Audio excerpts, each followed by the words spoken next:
हरिओम नमस्कार मित्रों, प्रणाम। जय श्री राम, जय बद्री केदार। मित्रों, एक बार पुनः आपका स्वागत कर रहा हूं अपने इस आध्यात्मिक चैनल पर, जहां पर कि मैं आपको ज्योतिष से संबंधित, आध्यात्म से संबंधित छोटी छोटी और महत्वपूर्ण जानकारियां उपलब्ध कराता हूं। इसी कड़ी में मित्रों आज चर्चा करूंगा चंद्रमा और शनि ग्रह के बारे में। चंद्रमा और शनि जो जन्म कुंडली के दो ऐसे ग्रह हैं जिसकी एक की तो गति बहुत अधिक है, सबसे अधिक गति वाला, और दूसरा है सबसे मंद गति वाला।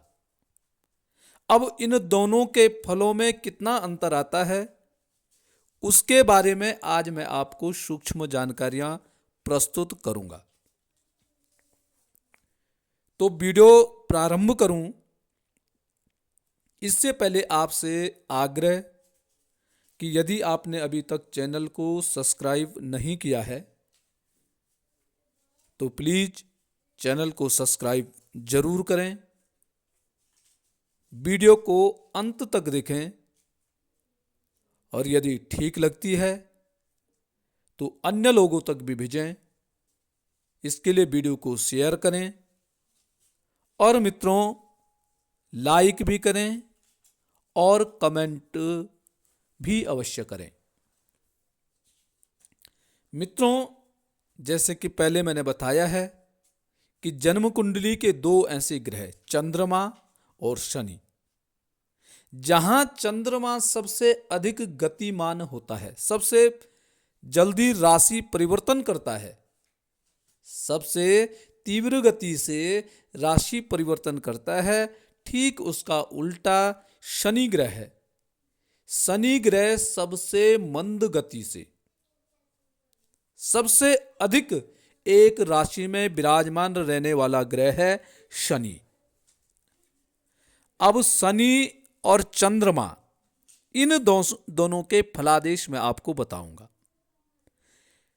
सबसे पहले बता रहा हूं कि शनि और चंद्रमा जब एक साथ किसी भाव में बैठ जाते हैं तो वो जो योग बनता है उसको कहते हैं विष योग। एक तेज चलने वाला ग्रह है और एक धीरे चलने वाला ग्रह है। तो जब ये दो एक साथ हो जाते हैं तो ये जहर का काम करते हैं। विष योग का मतलब जहर का काम। जहर का काम कैसे करते हैं? विष योग में जब जिस जातक की जन्म कुंडली में चंद्रमा और शनि एक साथ बैठे हुए हैं, ऐसा व्यक्ति कामों में ऐसे उलझ जाता है या किसी कार्य में ऐसे उलझ जाता है, न उसको वो छोड़ सकता है और न आगे बढ़ा सकता है। ऐसी स्थिति पैदा हो जाती है कार्यों में। आपने कोई कार्य प्रारंभ कर दिया है, प्रारंभ तो जोश के साथ किया, परंतु जब उसकी तरक्की नहीं हो पाती है तो फिर आप उसको छोड़ने का मन बनाते हैं, परंतु छोड़ नहीं पाते हैं। यह विष योग है। अब इसका उपाय क्या करना है? विष योग का उपाय है भगवान शंकर का रुद्राभिषेक करना, महामृत्युंजय जाप करना। विष को कौन दूर कर सकता है? भगवान शंकर। इसके लिए है सीधा सरल उपाय, शंकर भगवान का पूजन करो। जिसकी भी कुंडली में यह योग बन रहा है,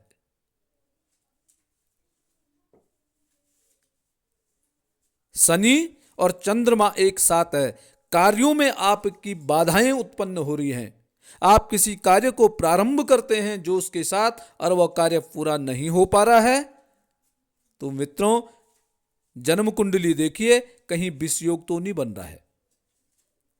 और विष योग है तो शंकर भगवान का पूजन करो, पार्थिवेश्वर शंकर भगवान का पूजन करके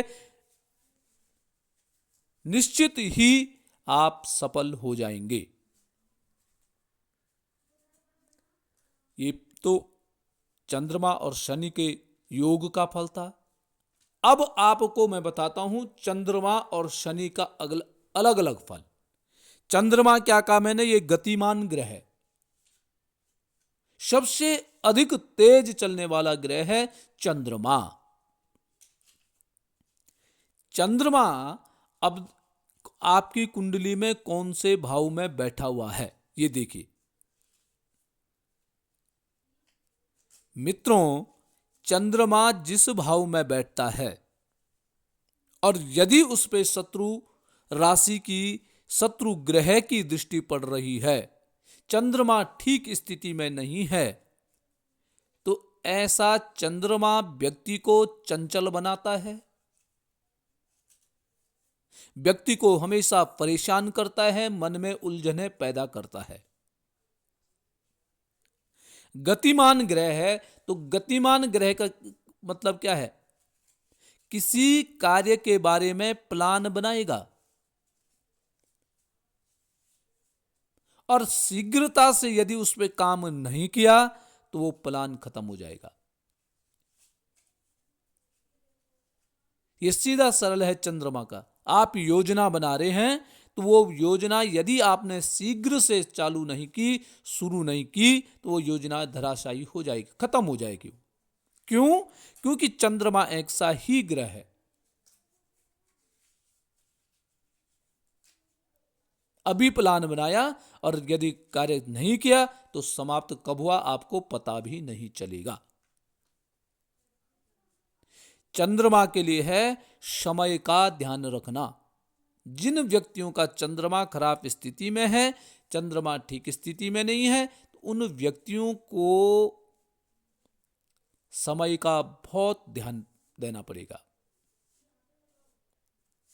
मित्रों, चंद्रमा किसकी तरह है? जल की तरह है। आप जल को एकत्रित करेंगे, इकट्ठा करेंगे तो जल धीरे धीरे क्या हो जाएगा? खराब हो जाएगा। और खराब होने के बाद उस पर क्या हो जाएगी? दुर्गंध आने लग जाएगी। ऐसे चंद्रमा भी होता है। चंद्रमा मन का कारक होता है। किसी बात को आप मन में रखेंगे तो फिर क्या हो जाएगा? वह पूरे शरीर को खराब कर देगा, वह व्यक्ति की मनोदशा खराब कर देता है। तो जिन व्यक्तियों का चंद्रमा थोड़ा सा कमजोर स्थिति में है, और कमजोर स्थिति में चंद्रमा कब होता है? यदि वृश्चिक राशि में है, नीच का है, या 12वें भाव में है, 6वें भाव में, 8वें भाव में है, इसमें चंद्रमा थोड़ा सा कमजोर स्थिति में आ जाता है, तीसरे भाव में कमजोर स्थिति में आ जाता है। तो ऐसे व्यक्तियों को कोई बात होती है उसको मन में मत रखा करो, नहीं तो आपका मन खराब हो जाएगा, आपके मन से दुर्गंध आने लग जाएंगी, मन को पीड़ा पहुंचेगी, मन की स्थिति खराब होने लग जाएगी। लग्न में चंद्रमा है, व्यक्ति अपने बारे में सोचता है, परंतु जब करने की बारी आती है तो व्यक्ति आलस कर जाता है, कुछ कर नहीं पाता अपने लिए। दूसरी बात, धन भाव में चंद्रमा बैठा हुआ है, व्यक्ति योजना बनाएगा, धन एकत्रित करता है, धन खूब कमाता है, परंतु योजना बनाएगा कि मैंने आज से पैसे बचाने हैं, परंतु वो बचा ही नहीं पाएगा। चौथा भाव जैसे सुख भाव है, सुख के साधनों की कल्पना करेगा, योजना बनाएगा कि मैंने ये चीज खरीदनी है, ये चीज लेनी है, मकान बनाना है, भवन बनाना है, परंतु योजना ही बनाता रह जाएगा। यदि शीघ्रता से काम नहीं किया, जल्दी नहीं किया, तो वो योजना हमेशा योजना ही बनी रह जाती है। पंचम भाव में यदि चंद्रमा बैठा हुआ है, पढ़ाई पूरी कराता है, परंतु जो विषय आप सोच के चलते हैं मैंने इस विषय पे पढ़ाई करनी है, यदि थोड़ी सी ढिलाई कर दी तो उस विषय पे आप अध्ययन नहीं कर पाएंगे। ऐसे ही व्यवसाय है, व्यवसाय के लिए यदि आपने निश्चित किया कि मैंने यह व्यवसाय करना है और शीघ्रता से यदि काम नहीं किया तो वो व्यवसाय हाथ से छूट जाता है। कहने का तात्पर्य यह है कि चंद्रमा जिस भाव में बैठा हुआ है उस भाव से संबंधित कार्यों में आपको लापरवाही नहीं करनी है, ढिलाई नहीं करनी है। योजना बन रही है, मन में कोई विचार आ रहा है तो उसको तुरंत कर देना चाहिए। उस पर ज्यादा सोच विचार करने की आवश्यकता नहीं होनी चाहिए, अन्यथा वह कार्य हाथ से निकल जाएगा और फिर आप हाथ मलते रह जाओगे। जिस भी भाव में चंद्रमा है उस भाव से संबंधित विषयों में, जैसे सप्तम भाव में चंद्रमा है और कई व्यक्तियों का सप्तम भाव किस चीज का है? विवाह का भाव होता है, दाम्पत्य का भाव होता है सप्तम भाव। वह विचार नहीं कर पाता है कि जैसे कोई लड़का जातक है या जाति का है, जैसे विवाह से संबंधित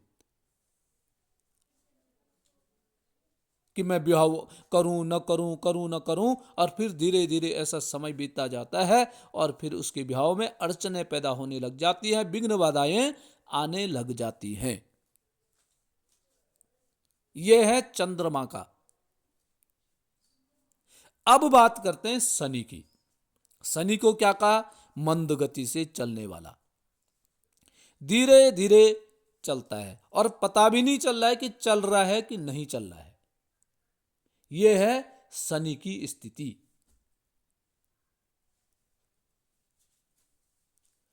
इसमें क्या होता है शनि में कि यदि कार्य सुधर रहे हैं तो लंबे समय तक सुधरे रहेंगे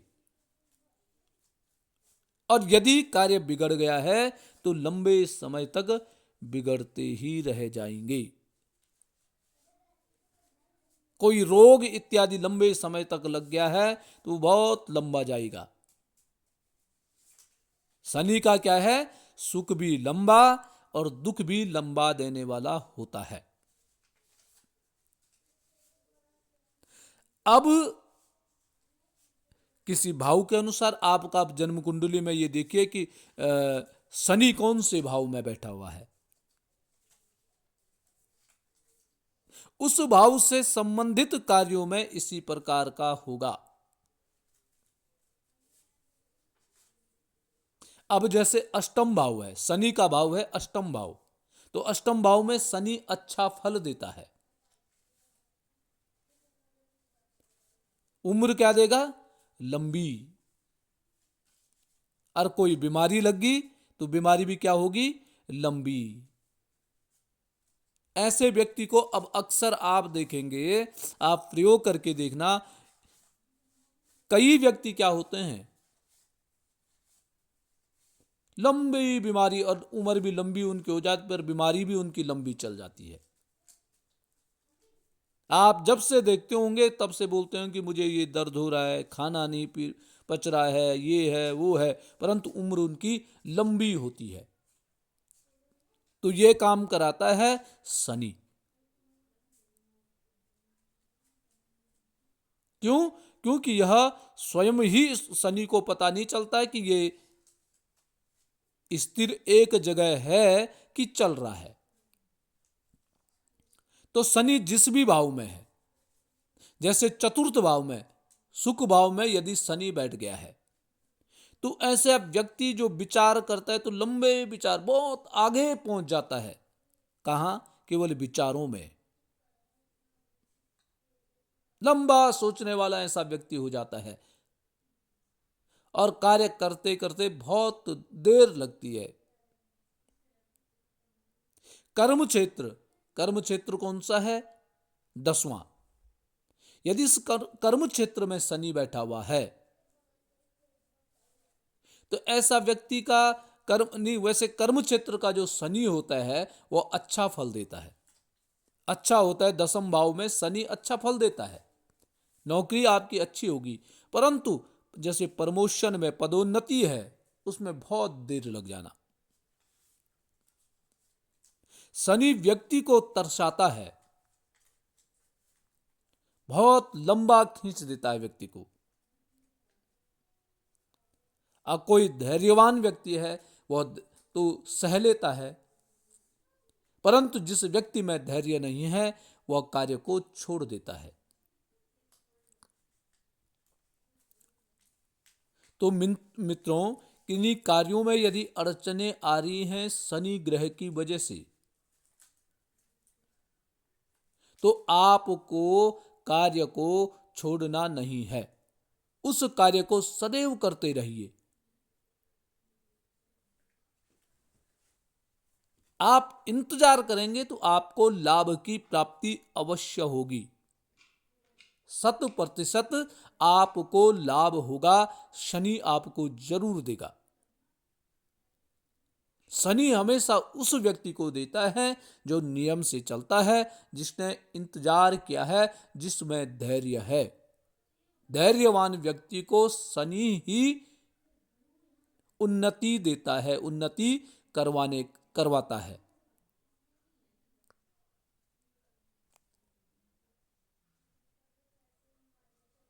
और ठीक इसका चंद्रमा ठीक उल्टा है। चंद्रमा शीघ्रता करता है, चंद्र चंचल है, मन चंचल है, मन को स्थिर करना है। और शनि को चलायमान करना है। मन स्थिर होगा, चंद्रमा अच्छा फल देगा। शरीर चलायमान होगा तो शनि अच्छा फल देगा। कहने का तात्पर्य यह है कि मन को स्थिर रखना है और शरीर को चलायमान करना है। चंद्र शनि एक साथ हैं तो ये दोनों स्थितियों को अपनाने का काम करना है।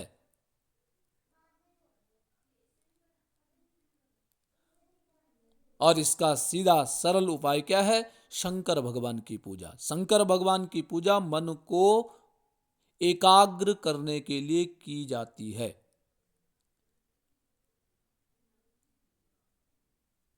शरीर को स्फूर्ति देने के लिए की जाती है।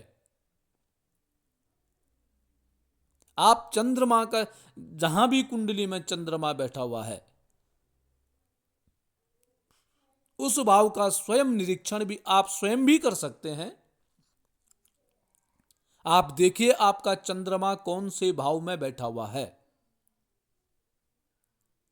क्या उस भाव से संबंधित कार्यों में ऐसी विघ्न बाधाएं आती हैं कि नहीं आती हैं? ये जरूर आप देखें।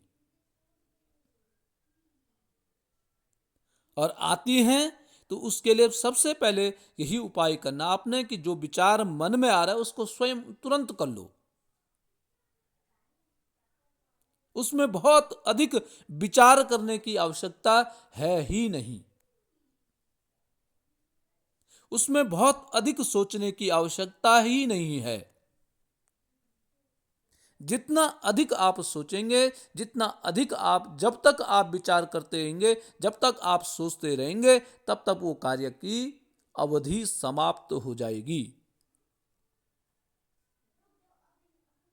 वह कार्य अपने महत्वता को समाप्त कर देगा। यह है चंद्र की स्थिति। और चंद्र शनि एक साथ बैठे हुए हैं तो उसका उपाय करना बहुत आवश्यकता है, बहुत जरूरी है।